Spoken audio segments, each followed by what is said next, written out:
All right, so welcome everybody. Thank you so much for coming along to the launch of North Sydney Conversations.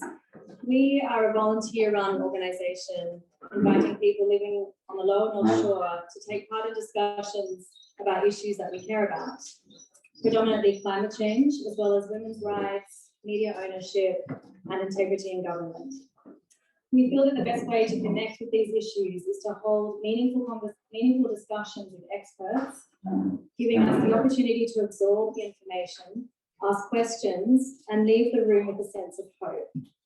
Our goal is that these talks will inspire everyone to take action, no matter how big or small. But before we start, I would like to acknowledge that we're meeting on the lands of the Cammeraygal people, who are the traditional custodians of this land and are part of the great Aurora Nation.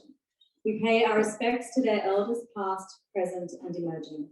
And we'd also like to acknowledge that today is National Sorry Day, a day to remember and acknowledge the history and continued effect of the forced removal of Aboriginal and Torres Strait Islander people from their families, communities and culture. National Reconciliation Week starts tomorrow and is a time for all Australians to learn about our shared histories, culture and achievements, and explore how each of us can contribute to achieving reconciliation in Australia. So it is with great pleasure that I introduce our panel tonight, who will discuss the hard truths of climate change based on recent data collected by climate scientists in Australia and abroad. We'll hear about what this means for us in the short and long term, and what we can do individually and collectively to help mitigate this crisis and retain our hope for the future. So I welcome Lesley Hughes, Distinguished Professor of Biology at Macquarie University. Lesley is an ecologist whose main research interest is the impacts of climate change on species and ecosystems, and the implications of climate change for conservation. She is a former lead author in the International Panel Climate Change IPCC 4th and 5th assessment reports, a former federal climate commissioner, and now a councillor with the Climate Council of Australia. She is also a director of WWF Australia and a member of the Wentworth Group of Concerned Scientists. Welcome, Lesley.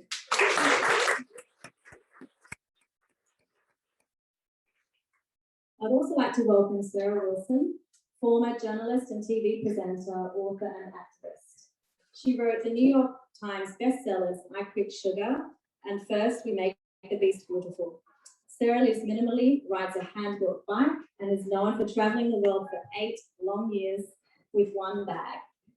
Phenomenal to me. Sarah's latest book is One Wild and Precious Life, lovingly known as the book about everything, is a wonderful heartfelt journey through the complexities of climate change, coronavirus, racial inequalities, and our disconnection from what matters. Sarah writes about her hikes around the world, meeting wild voices and experts who provide hopeful wisdoms and vibrant solutions to arrive at what she feels is our better world.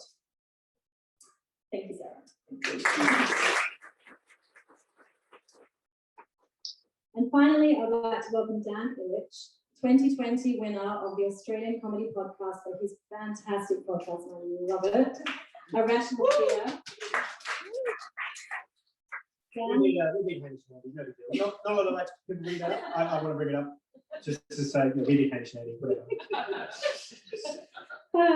Dan will guide our conversation tonight, adding his humour and wit to what is typically a difficult topic to navigate. Thank you, Dan. No worries. Thank you so much. Hi,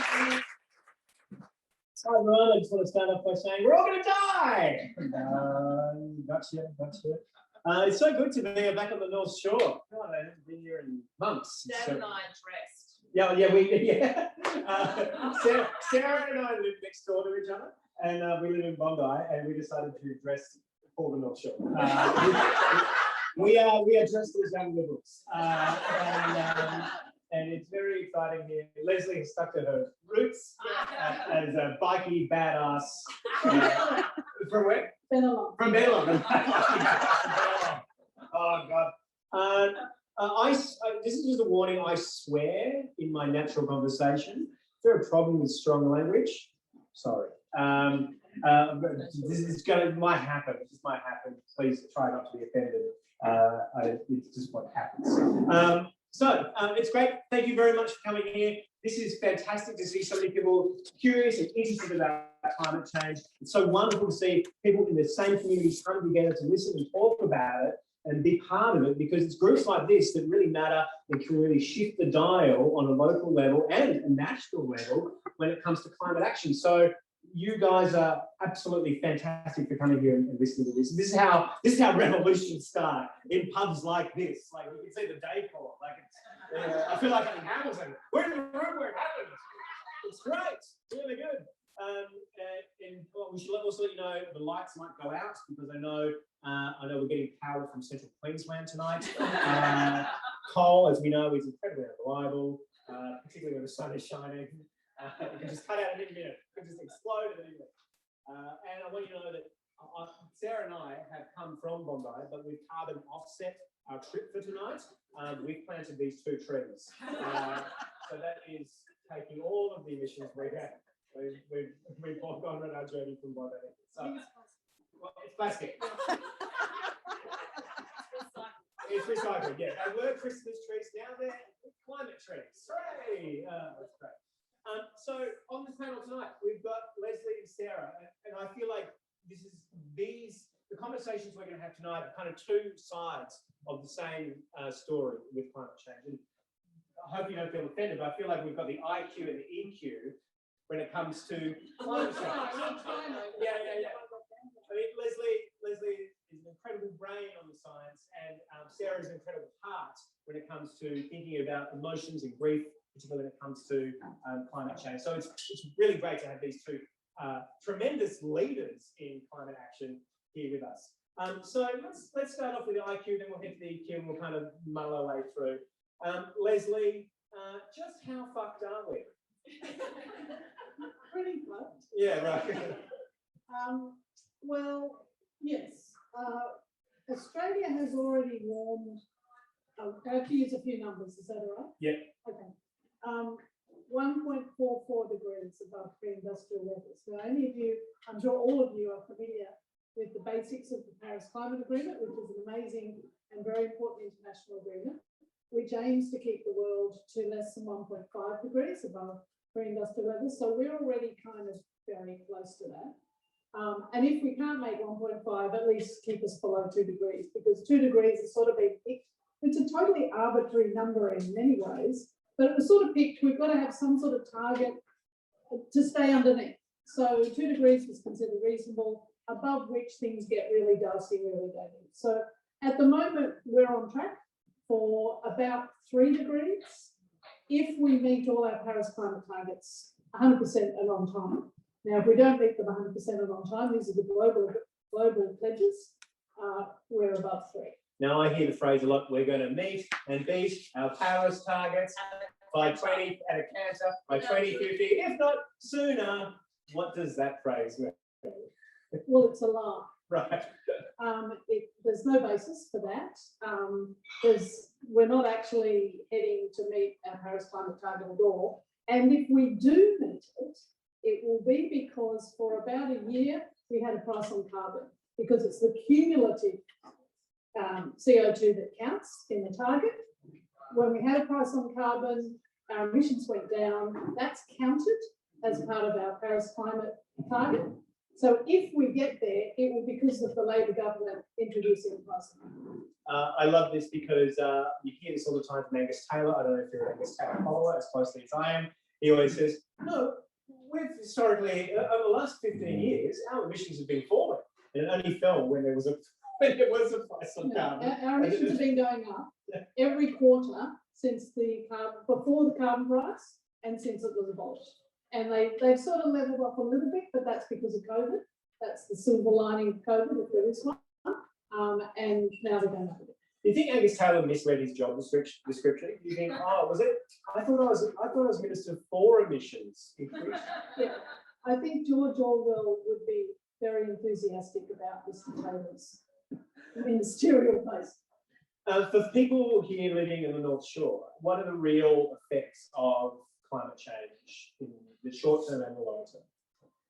Well, rising heat, of course, is one thing. So, and especially in cities, and especially in such a densely populated part of the city, we have this thing called the urban heat island effect. There's some modelling to show that in a couple of decades we could have quite a few days over 50 degrees in places like Sydney and Melbourne, and that will include places like this. And if we think about like some of the bushfires, 8 million Australians were affected by bushfire smoke. So it wasn't just the people that lost their houses or lost their farms or in some cases lost their lives. Any of us living in Sydney were affected by that, and there were over 400 deaths caused by smoke inhalation during that period. So even though we, you know, in this sort of area might live in a nice little air-conditioned apartment and feel kind of protected from extreme events, nobody is totally immune. I think that's something as Sydney-siders we all felt during 2020 with those bushfires. The smoke was just so full on. I did a thing for Greenpeace where I dressed up as Santa Claus at Christmas time and delivered a snow globe full of bad bushfire ash to everybody's house. That was a very fun piece to do, but it was so palpable. Everybody felt it. Yeah.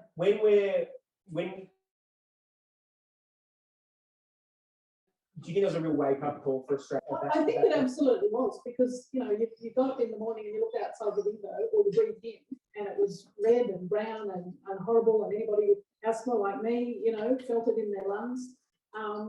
We all felt it. It was very apocalyptic. You know, it really felt like the end of the world, and it just went on and on and on and on and on for weeks. Do you think, Sarah? Do you think we've lost momentum from that moment because of COVID, or do you think there is still a large emphasis on climate action now? I think we have lost some momentum. I think that's definitely happened. And I think climate activists have been also wary about when they can step back out into this space. I think there was also some complacency, as to your point. You know, dolphins were swimming in Venice canals, which of course was a false meme, but it's like nature heals itself. We actually got a little bit of safety from that, and we got an insight, of course, into what the world could look like. I mean, in China, they saw the sky for the first time. There were some really good news stories, as you say, Lesley, but I think there was a little bit of false confidence that came from that, and then it all got overwhelming. And a really big part of what I talk about in my book, I think one of the biggest problems or the biggest hurdles to climate action is the overwhelm we feel at a cognitive level. When we are faced with a crisis that we can't flee from or we can't fight, we go into freeze mode, and our amygdala literally shuts down and stops the part of the brain that can make rational decisions. It basically paralyzes it. It's not able to function. And I think COVID, you know, and of course, remember, during the middle of COVID, we had Black Lives Matters, we had the Me Too campaign, we had so much data coming at us, and we went into this kind of space of overwhelm or acedia, a Greek word meaning listless slothfulness, which is an evolutionary reaction when too much is going on. And so I think that is the offshoot. We've emerged out of all of this in a space of overwhelm, and that stops people from galvanising. Lesley, do you see this with your work at the Climate Council? Do you see COVID putting a pause on climate action, or as Australia is kind of, Melbourne aside, getting COVID under control, do you see climate action percolating back up as a main topic? It is percolating back up now, but one thing that happened during COVID, so we all went into lockdown in last March. And during March, we had the third bleaching event on the Great Barrier Reef in 5 years. Nobody, if without COVID, that would have really been a really big deal, because we now know we've lost about 50% of the coral on the Great Barrier Reef. We're the greatest natural icon in the world, and we've lost 50% of the coral. That's a pretty amazing stat, you know. But that third bleaching event in 5 years went almost unnoticed because 110% of all the media coverage was on COVID. Yeah. So yeah, it was really, really hard last year to get any cut through around climate change. I think now that COVID's sort of percolating down, climate's percolating up again.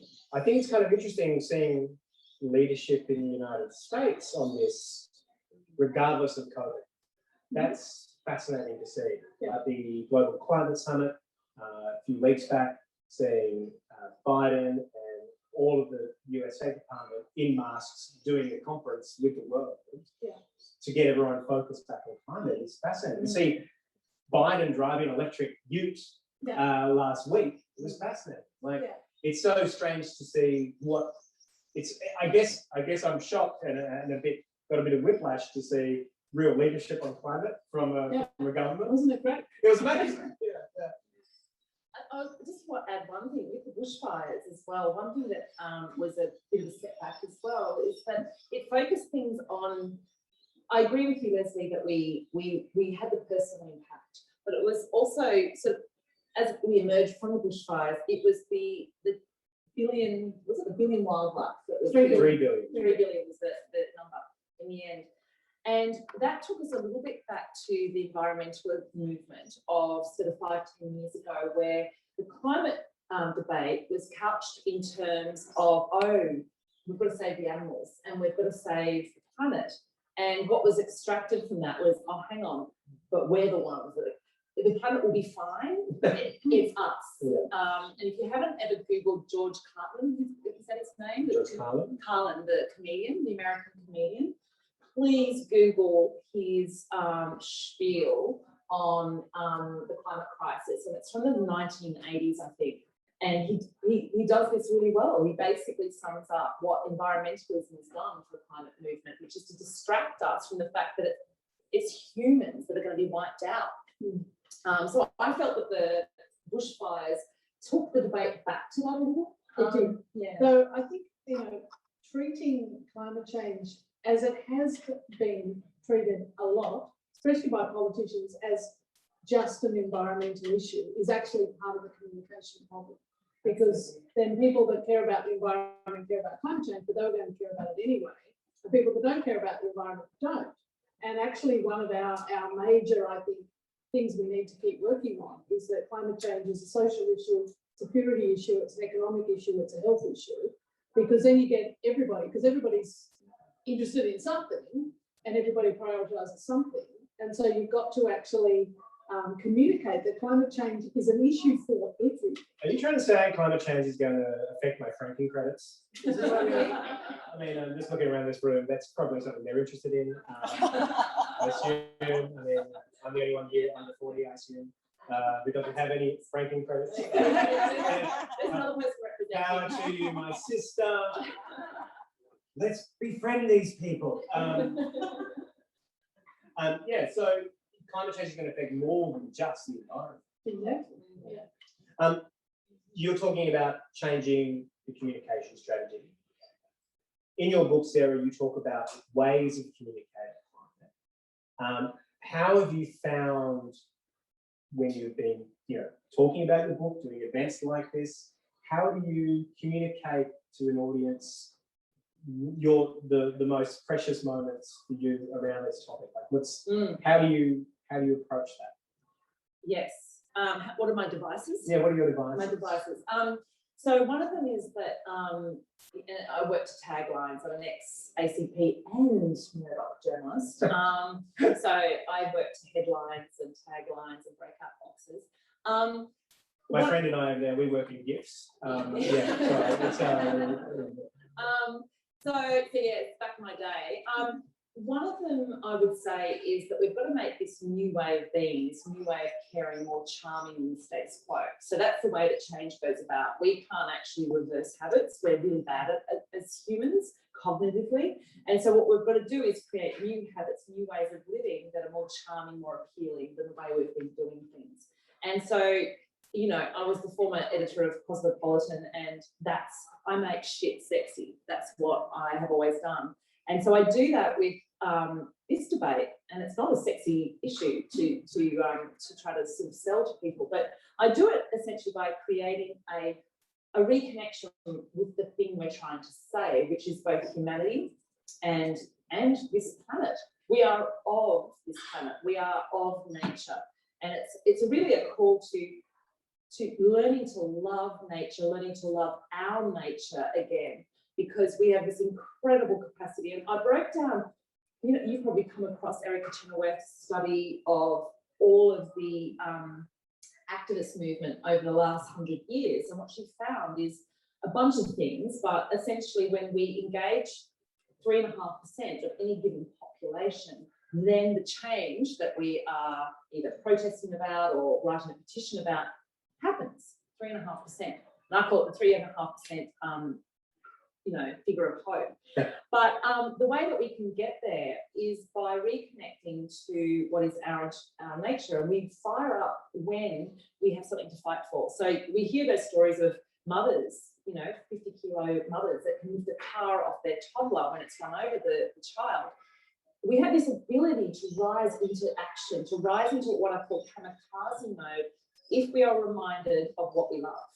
And so we need to remind ourselves of what we love, so that it's a tangible thing that we're fighting for. So that's why I hike throughout the book, is to encourage people to get back into nature. And the congruency of nature is such that it actually works on us at a biological level to get us in that space of feeling connected and able to fight, and to actually fight that acedia I mentioned earlier, that shutdown that happens in the amygdala in the brain. It is the most effective salve for it all. So that's one approach. When you come across a climate denialist, how do you talk to them? Take a really deep breath. So I don't quite, for some reason, I've become Australia's expert on conspiracy theories. It's really strange. I did a talk the other week to Harvard. I've done a talk on it to the New York Times. I've done various pieces on it for the Guardian. It's not an area I'm particularly interested in, but it's an offshoot of some of the cognitive stuff I cover in this one Wild and Precious Life. And I keep pointing to the prop that is my book. I mean, we could take it up, but that's the live stream there. That's the book there. Thank you. Louise actually finished reading the last chapter in the pub downstairs. I've read it. It's a great book. With the blokes, yeah. What was the question again? When you come across a climate denialist, like how do you? I assume both of your techniques will be different, but let's start with you. Overwhelming them with CO2 tonnage does not work. That people go into cognitive overwhelm. I once again, like, so when we that reminds me of the time when Alan Jones in the Q&A, he asked Alice Worker, do you know, Alice, how much CO2 there is in the atmosphere? I was like, no. It's full 450 parts per million. There's 450 parts per 0.00000000001. My eyes glaze over at the CO2 tonnage, which is what happens for most people. So I think a lot of work that's been done on what's been happening during, why conspiracies have emerged during COVID, stems from the fact that when we are in a time of crisis, we reach out to the tribe. So when we're hungry, we are programmed to search out food. When we're thirsty, we search out water. And when we are in a crisis, we search out other humans. And so our tribal mentality will take over. And so we will believe information that a friend shared on Facebook over somebody like Lesley standing there telling you the actual facts of the matter. And that actually applies to the climate crisis. We are in a collective state of crisis. We all know it. The climate denialists know it. We are all in the same state of abject pain. And that's what I try to remember. What happens, though, is that people will adhere to the tribe, whatever tribe makes them feel like they belong, because that's their survival technique. So again, it comes back to making the new way more charming than the status quo. We've got to make a cooler tribe. And I interviewed Seth Godin, who's this incredible marketer, and he can market anything. And I said, what's the climate movement missing in all of this? And he said, you've got to actually do what, and he used the example of Harley Davidson. They're not a particularly great bike, sorry if you love them, but all their paraphernalia is great. And so people love wearing Harley caps and t-shirts. It's like people like us are into Harleys. And he says, the climate movement needs to do the same thing. We need to be able to say, people like us give a shit about the climate. And so we've actually got to make it far more charming is my answer. So when I deal with denialists, I try to make it seem really cool. There's this really cool thing happening at Crow's Nest tonight. I can't think of anyone more charming than you, Sarah. That's very kind. Lesley, when you come across a climate denialist, how do you approach that conversation? I ignore them completely. Statistically, that is a great thing. I mean, but I think we've got to distinguish between a couple of different sorts of denials. Right. So most people, when they think of a denialist, they think of the Tony Abbott style of denialist, climate change is crap, it's not happening, nothing to see here, folks. And that's about somewhere between 6 and 8% of the population, and it's been 6 to 8% of the population for a very long time, and it's mostly, I'm sorry to those older white males in the room, it's mostly older white males. So I ignore them completely. I don't care because nothing I could tell them that they haven't heard already is going to make them change their mind. So why bother? Yeah. I think what we've got a bigger challenge is what we would call the soft denialists. So the soft denialists are those, you could recognise some of our current political crop. Like this is, oh yes, I accept the science, of course I do, but I'm going to still build this gas-fired power station here. And I'm going to spend $600 million of your money to do it. That's soft denialism. Soft denialism is pretending to understand, but actually not getting the urgency or anything else about it. That's a more difficult issue. But in terms of what to say to people, I think the reason that I've felt for a long time we should ignore the hardcore denialists is that persuading that 6% isn't going to make any difference anyway. If you imagine a pie chart of the Australian population, there's this little wedge of the hardcorers, then there's... These are the people that say, well, Tim Flannery did say Warren again was going to be... Exactly, those sort of people. They're the people that send Tim death threats in crayon on the backs of envelopes, as I was saying. And then there's a much bigger part of the pie of people, like I would say, most of the people in this room who understand a bit about climate science and accept that humans are causing it. Then there's another sort of section, which is still quite big, though getting smaller, of people that say, yes, I think the climate's changing, but I'm not convinced it's not natural variability. In fact, the only people really you need to focus on are the people in this room. Because you could have 25 million people in Australia going, I'm really concerned about climate change. I understand the science, somebody ought to do something. And they just sit on the couch. Sorry, you people on the couch. I'm not asking aspersions because you're on the Chesterfield. So it's more of a metaphor. It's a metaphor. Yeah. 25 million people sitting on the couch saying, I'm really, really concerned. Yeah. And unless they get off the couch and do something about it, then they're as kind of useless as the 6% that don't believe in it anyway. So in fact, as a climate change science communicator, I'm much more interested in those people and getting them off the couch to do something. Yeah, like coming here tonight. So give yourselves a round of applause. Yeah, very, very good. I mean, you don't have to. Lesley, where can we find advocates for climate action, climate justice in unusual space? I think they're everywhere.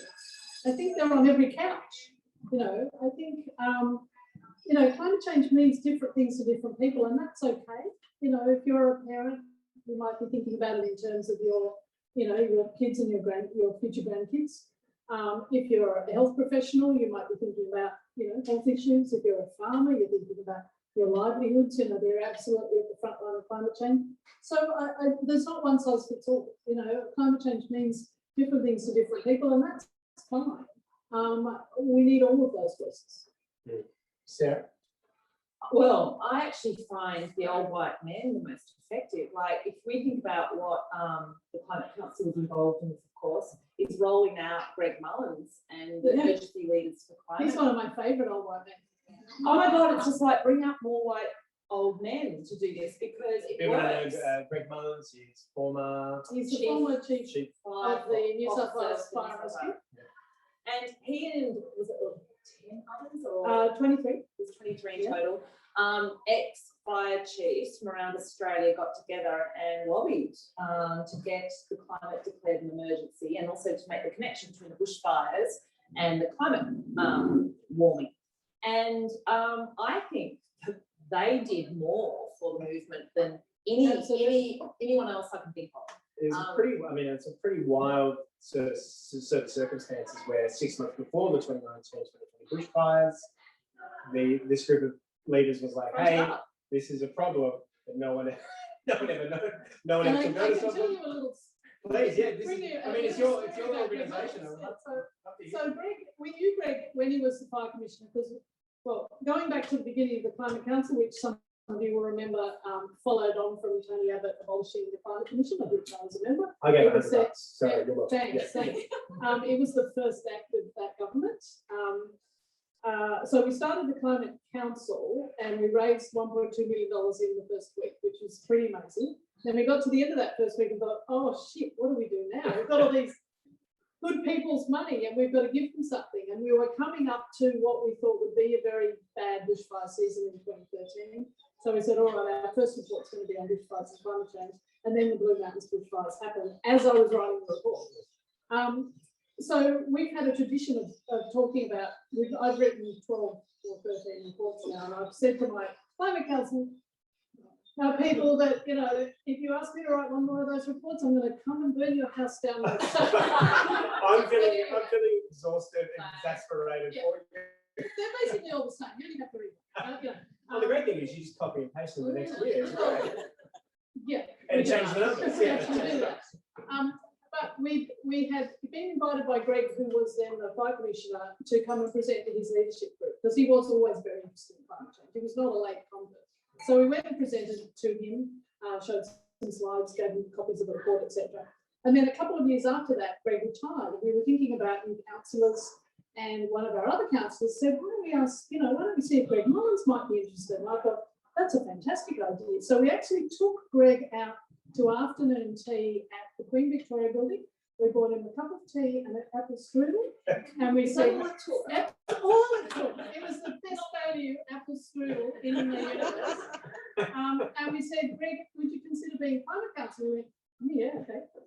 And that was that. So he started the Emergency Leaders for Climate Action, which now has over 30 members. They're all ex-fire chiefs or emergency services chiefs. They are almost all men. There is one or two women. And they've been incredibly. And I should say, Greg has just written a book, which will be, I think, out in October, about his firefighting life. So, I still going to get to McDonald's, got him an apple pie and asked for a gas plant and I'm just telling you, so cheap. Anything.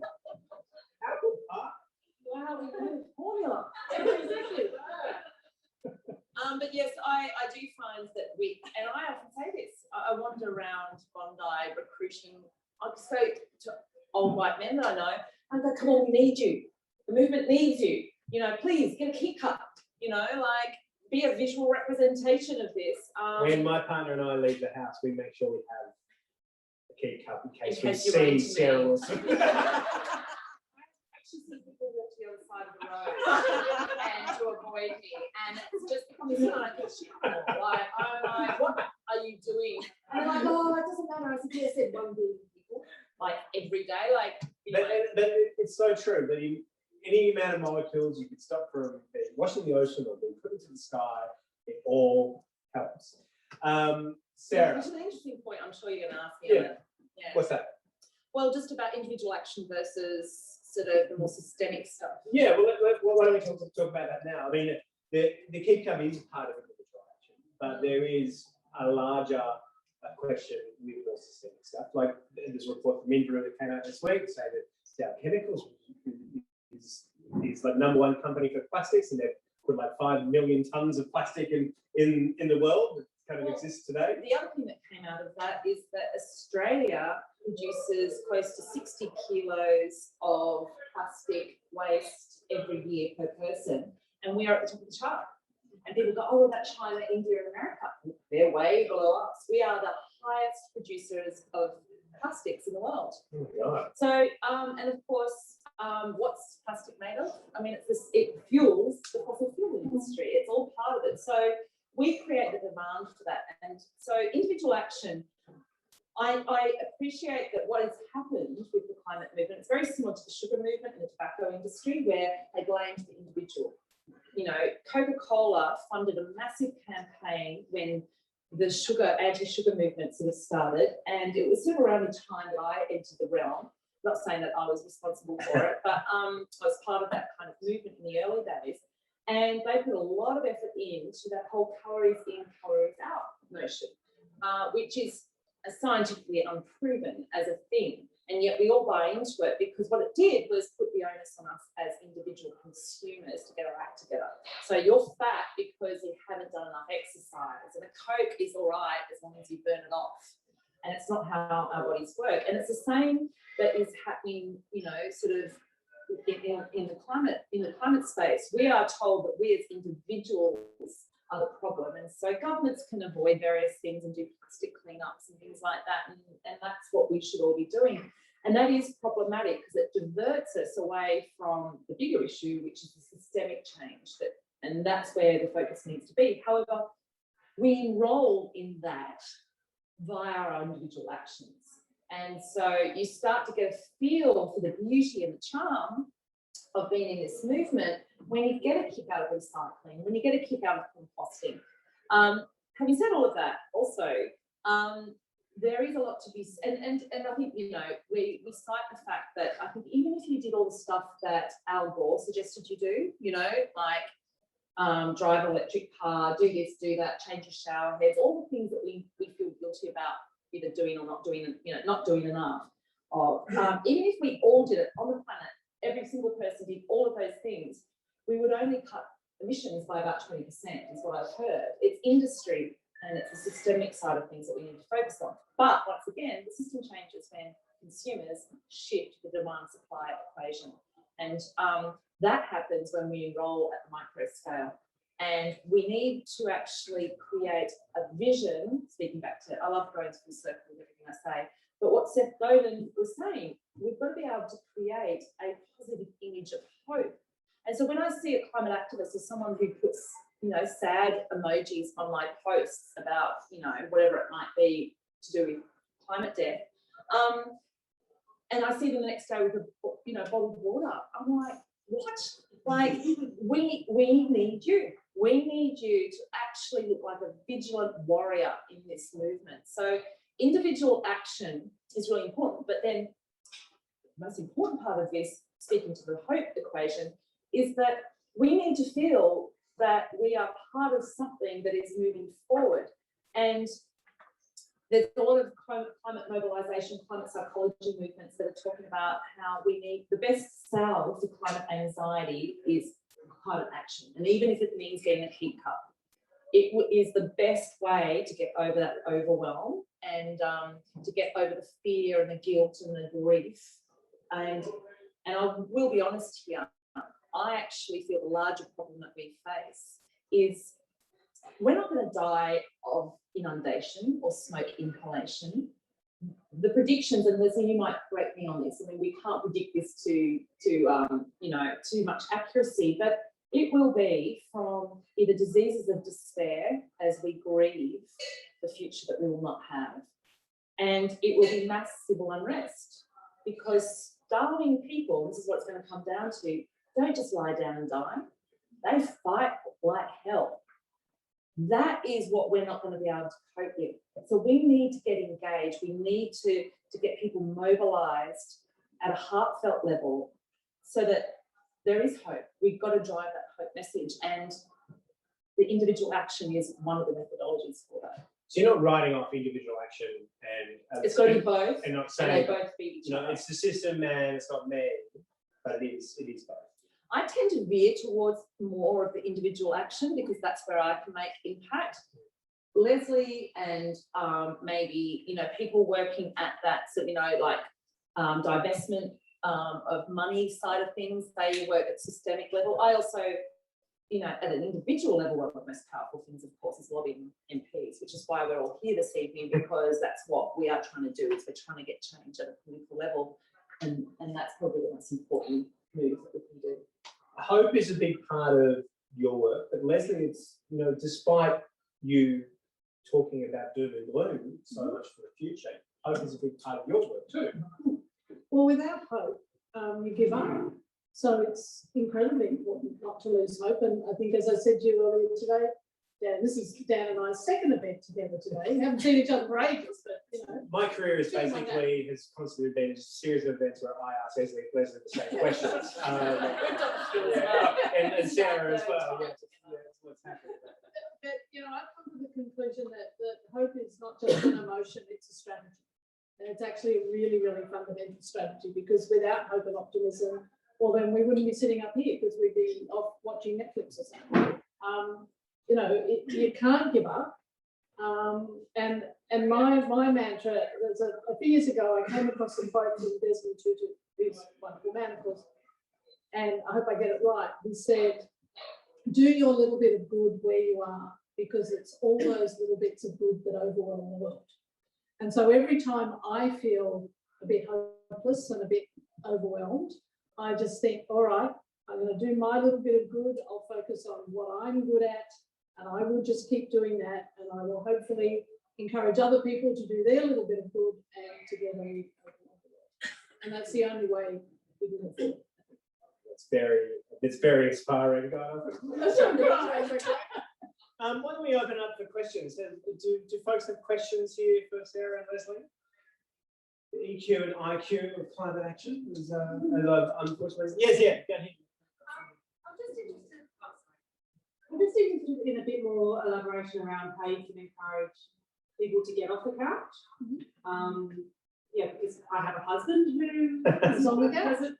Yeah, I go to protests and things like that, but he won't join me in those. He's sort of, he definitely thinks we're all going to die. Like, he definitely knows the science, but he won't actually do anything. Can I suggest making a sign saying "My husband isn't here" and putting it on Instagram?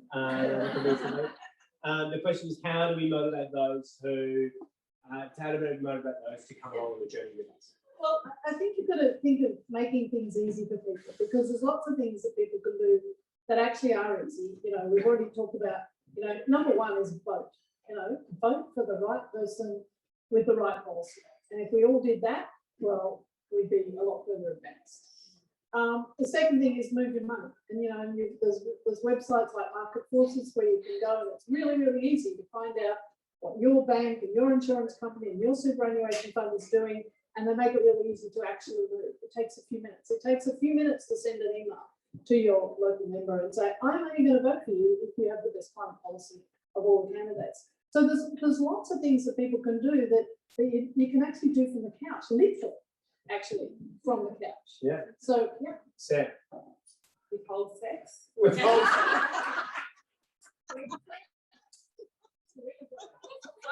There's a lot of things people can do.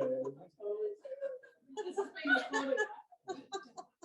I wouldn't know, I've been single for bloody decades now, but I believe that's what married couples do. I also have a lot of like friends, colleagues, things like that, who are very similar. They're very, very concerned about climate change, but they don't do anything. Yeah. I think, you know, you're a very powerful person. I think if you could just get one person at a time to come join you with that, that's a great thing. You know, if you can make small changes together, that's such a great I've got thing. an example, and I wrote about it in the book. Sorry, Daniel. The 2019 September schools strike for climate thing. I sort of applied my same zeal to cups to getting people to go to this thing. I walked down the street, and Dan and his partner were shooting off in all directions trying to avoid me. We're in Canada. I actually did corner you, didn't I? Yeah. Everywhere I went for the 2 weeks, right, you're going to the climate rally, are you going? Are you going? Are you going? And then I had a whole heap of people going, oh, this is all too much, we're really going to go. And I saw you, didn't I, on the morning of it, and you were like, oh, I've got to go and do this podcast. I've got to go and there were 8 people that morning I spoke to, and they had various excuses to not go. And I threw my heart and soul at telling them why they should go. This is so important. You know, it'll make you happy. It'll make you feel like you're doing something. Anyway, all 8 of those people I then ran into that afternoon, one way or another, and all of them told me they went after telling me they wouldn't. And if Sarah didn't tell me that I was a bad person for not going to the school strike for climate, I probably wouldn't have got. But this is it. When you're talking about personal interactions and what's personal connections on Facebook. But I got in more all than matters. 8 to that rally because, I mean, also social media, but there was there's a girl that lives down the street and I was saying, are you going? You know, it's 2 weeks out. She said, oh God, it's so hard. I can't get to school and the parents want to go. And I said, maybe I should hire a little bus, a mini bus. And I said, do it. And I said, go to Eventbrite, you can do it all. Murray's coaches, here's the number. And then she went and did it. And then she rang me, she said it sold out in 24 hours. So then she upgraded it to a coach and then she upgraded it to 2 coaches and she ended up getting 150 parents and children to that rally. And then I shared it on Instagram and then a whole heap of other parents in a 48-hour window did it in their neighbourhood or at their school and got several hundred kids and parents to the various rallies. That is how change happens. You start where you are, Pima Chodron, probably emulating Desmond, says start where you are. If you're a mum who's frustrated, you start where you are, you do one thing and it becomes charming. Everybody wanted to be part of it because it felt good. Yeah. It felt good. Start where you are. The other thing I would just, before we go here, you know, if your friends are concerned but not doing anything, say that, you know, you can play the kid card, really. A few years ago, when I was still on the Climate Commission, you know, I'd give all these presentations and I put up these graphs of really scary temperatures and stuff like that.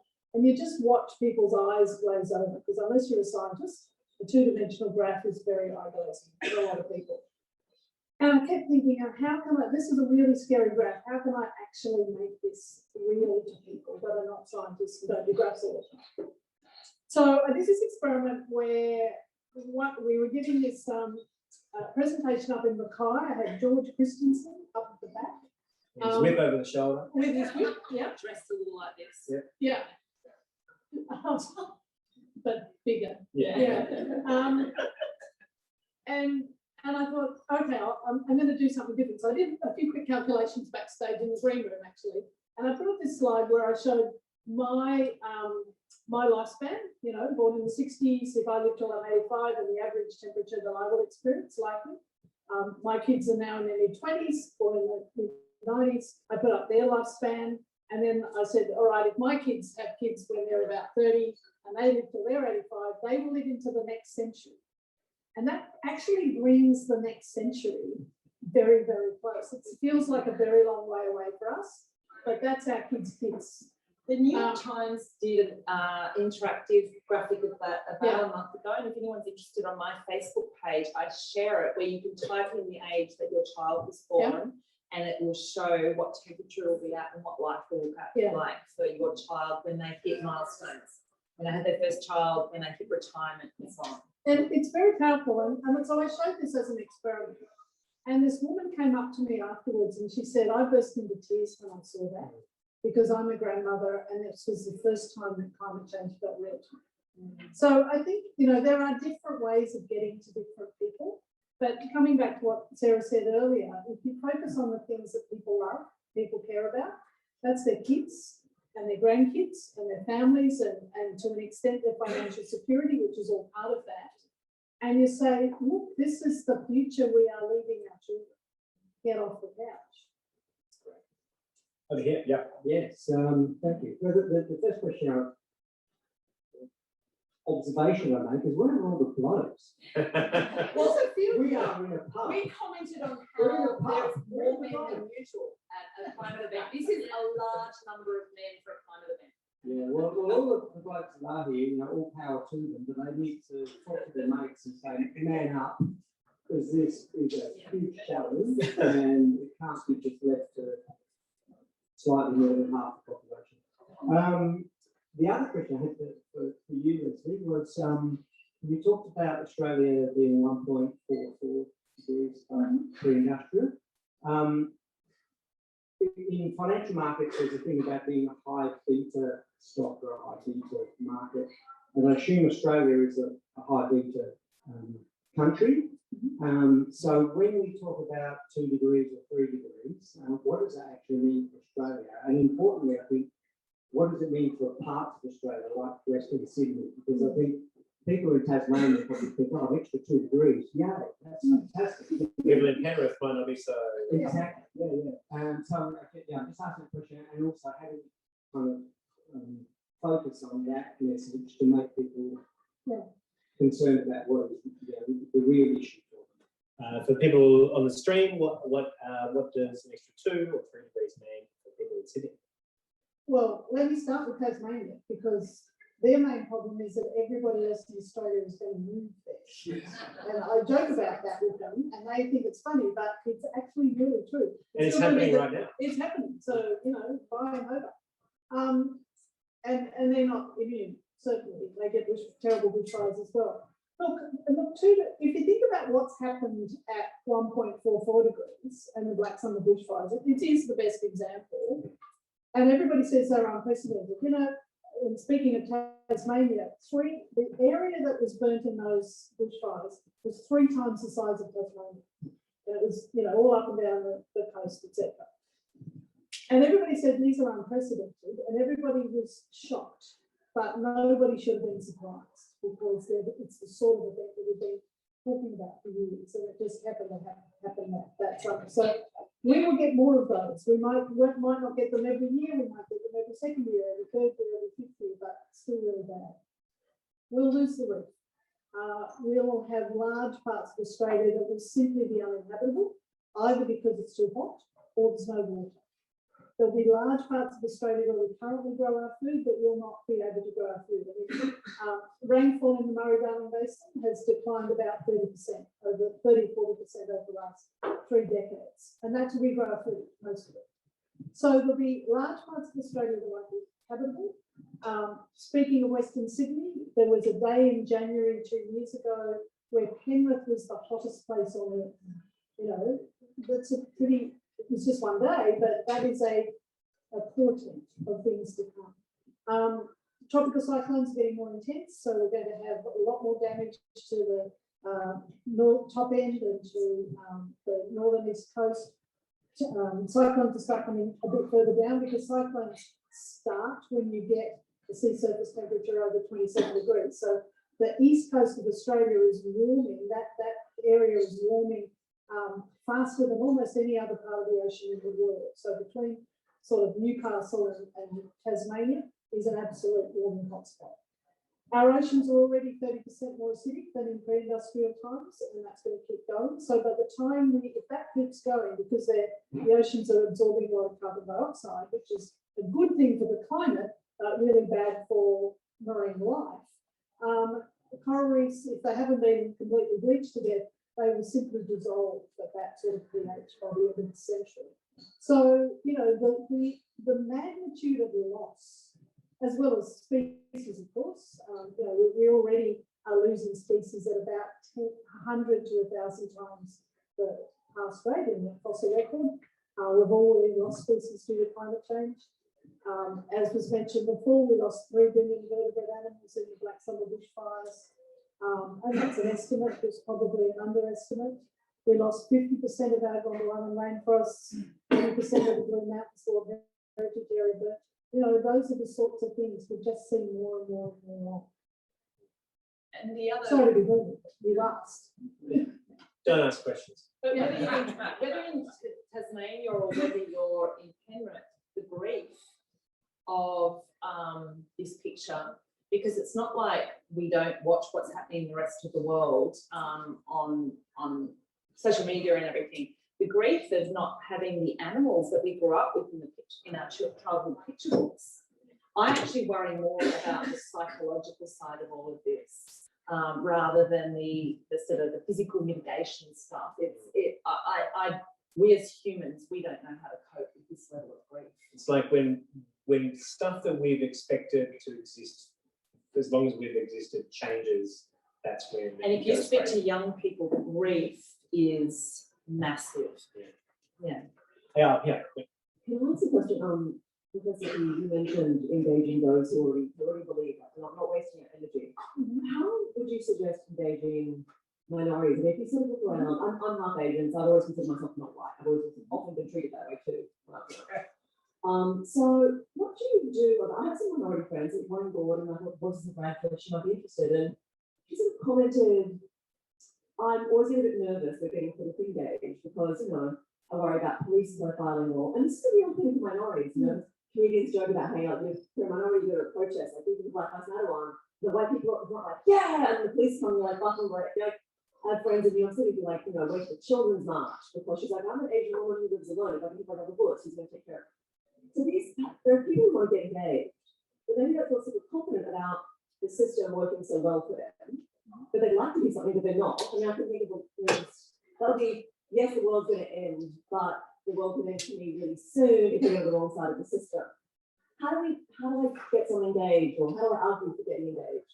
People have that concern. What is it to do? We can feel a bit anonymous. Other than voting, what could you do when you get to work around that fear or concern? How do people who are minorities and people of colour get engaged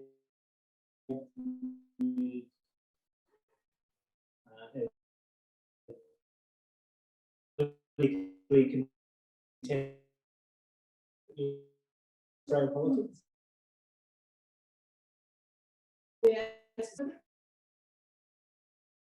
What I do, I'm feeling really alone.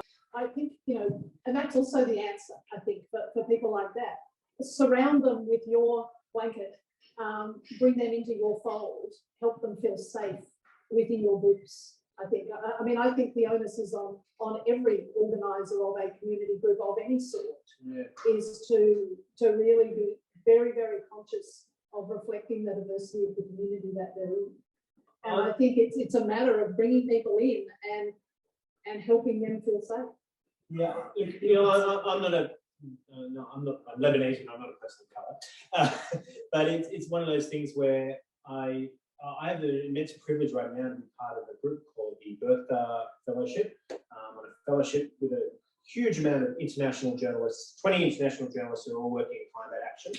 And it is fascinating to just hear their stories. These are people in Malaysia, in Zimbabwe, in Nigeria, in Tanzania, in Cape Town, in Chile, in Guatemala. These are largely all people of colour, all from different backgrounds, who are all grappling with the same kind of conversations. And it's when I jump on a call with them every 2 weeks, it's like, holy shit, this is not an Australian problem. It's so bizarre. Like global warming, that's the thing. Climate change is a thing around internationally. But when I'm talking to my friends all around the world about this, who are in the countries that they're in, it's like, oh no, this is a real problem. These are heroes in different countries, all trying to engage their own communities to do something a part of it. So I think it's. I don't have the answer for you, but if you can bring your friends to events like this, that would be great. I take a slightly different tack. I actually think it's a very big part of racial theory and so on around the world, that caring about the climate, being able to activate around the climate is a white privilege, and fair enough. And of course, these marginalised groups around the world, especially Indigenous groups, are going to be the most affected. Here in Australia, Lesley, you can cite the figures, no doubt. The impact on our Indigenous communities is way greater than the rest of us, in this room. But what do you know? We've actually got a responsibility then, as privileged white people, to do this fight. And that's the way I see it. Yeah. I kind of go, well, minorities have a whole bunch of other things that they need to contend with, and I get that. We've got the capacity and we've also got the responsibility. And so that's how I see it. I sort of feel we need to be doing this fight, and the Western countries that have done the most damage, we need to have way different targets to sort of some of these more developing nations. And I hate that argument. Well, what about China and India? And there's so much to say on that, but probably not for tonight. But I just think, well, we caused this.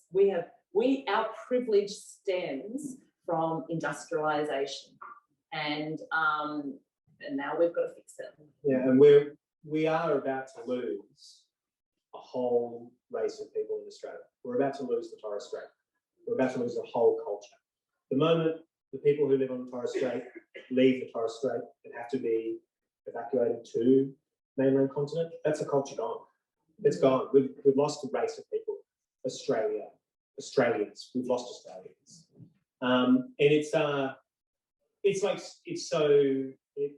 And it's very frustrating to see that and to see our leaders kind of not embrace anything meaningful with climate action. But I don't know if it helps. Yeah.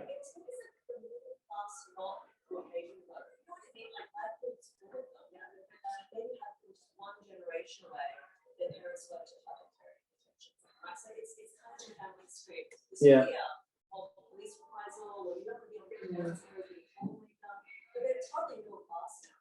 Yeah. People get on board, but there's an instinctive reticence to get the name written down somewhere. I think that so the middle class Caucasian, non-Caucasian voter, I think those people want to be engaged, but they're scared to, as you say. But I think kids today are so diverse. Like at the school strike just last week, it was so fascinating to see young girls of colour like leading the charge.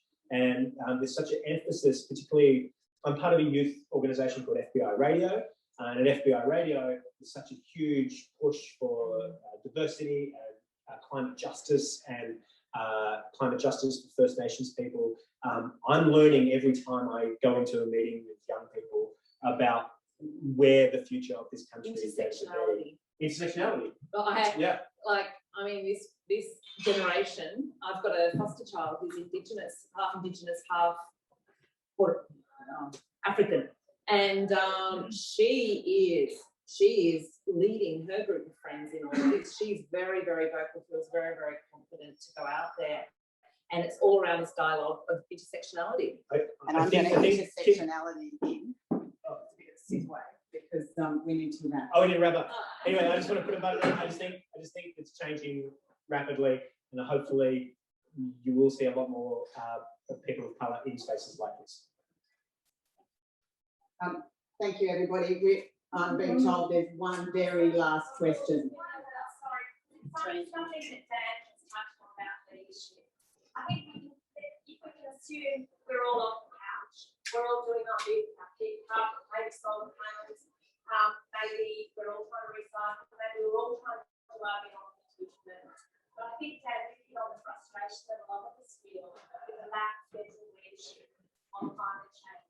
And I wonder how important it is for us to have either a change in leadership at the federal level, and I suppose Lesley, I'd like to hear your view on this, or whether you think it's possible within the current government to get change that's needed to get the policies right, so that we can get some change.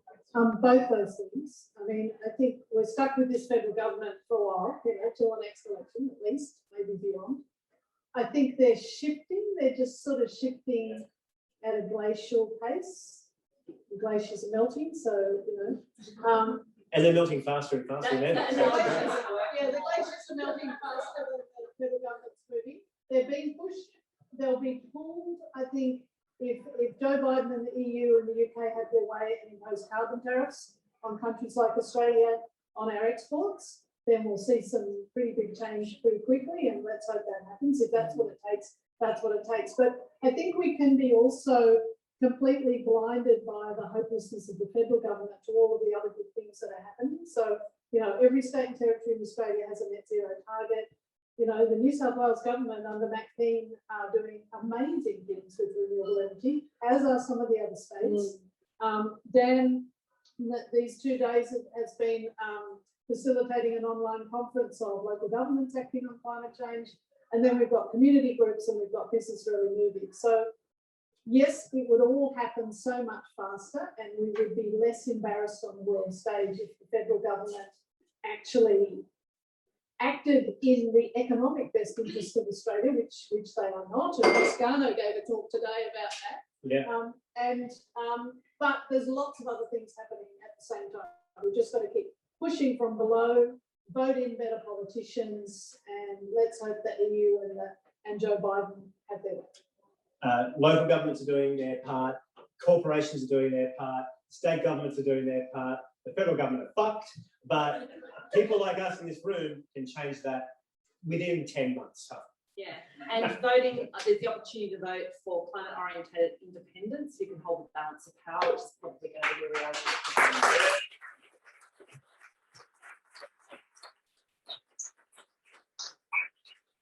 Well, I think we can keep on talking all night.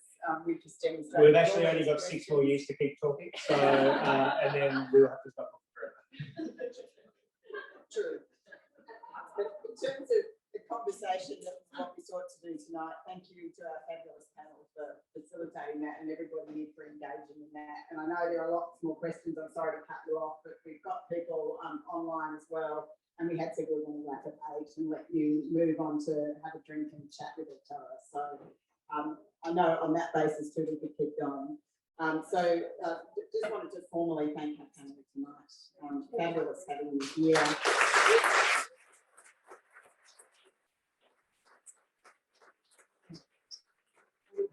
You know, the inspiration I took lots of inspiration in my views from all of you. Thanks, Dan, for keeping it moving and keeping the humour, difficult topic. I really like the idea of each of us going out after this to do our little bit of good to overwhelm the world and be a vigilant warrior.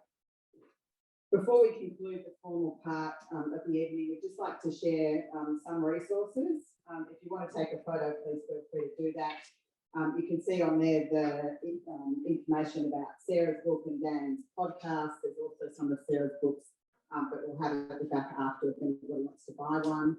I encourage you all to download Dan's or subscribe to Dan's podcast. There's a few things on the table to remind you of the name or a rational fear. There's also, you can see there, the Climate Council, obviously great facts that you can find there on climate. Also, Climate for Change is a group that's got a lot of great tools.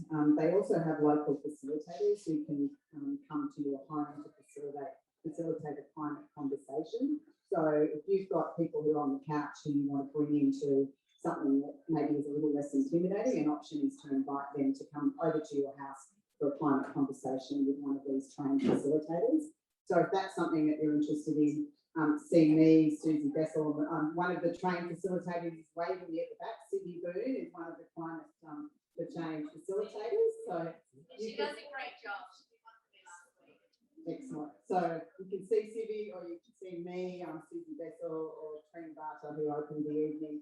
See any of us if that's something that's of interest. I posted one and it's a really great evening and a great way to just engage people in a smaller group context. There's also on there Climate Act Now, which is a local group lobbying our local member in the federal parliament around climate action. I'm involved in that group. Please make sure that we've got your email addresses. So if you didn't get a chance to, if you weren't the person who signed up for tonight, but a friend did, we'd love to have your email address and name so that we can share with you other events. These guys were all talking about Greg Mullins. Well, Greg is one of our presenters at our next event on Wednesday, the 16th of June. Yeah, exactly. It does wonders. We didn't even need to give him that strudel, actually. We just asked. So Greg is speaking then along with Martine Wilder, who's the founder of a climate advisory group called Pollination. And they'll have Jane Carroll facilitating that conversation. That'll be at Club Willoughby. So a bigger venue that we can have 200 there under COVID restrictions. So I encourage you all please to invite some of those people that you were mentioning to come along and hear that conversation. So thanks for joining us tonight. Thank you to the people who are on Zoom. And for those here, please stay on to continue the conversation. And there's a bar just through that curtain where you can buy drinks and food. And please keep talking and we look forward to seeing you at future events. Thanks.